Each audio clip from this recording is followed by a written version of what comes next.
For over a year, renovations have been underway at Bailey APAC. All the plumbing throughout the building is new, updated LED lighting throughout. We're getting all new ductwork for the new HVAC piping. Every classroom will get painted and the floors refinished. Each one of our student restrooms are being renovated. The new choir room.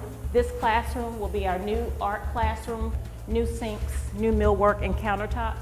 A set of girls and boys restrooms that have been added. In this ground floor we have 5 classrooms that'll accommodate the students from Wales. These rooms are all new. All of these offices accommodate our 4th and 5th grade administrative staff. The cafeteria, all new ductwork and piping. Black piping that you see is all new sprinkler piping. It's previously used as just a storage area. It will become the new band hall for our 6th through 8th graders. This is the kitchen at Bailey. We're making extensive plumbing renovations, all new electrical. Our PE classrooms for girls and boys.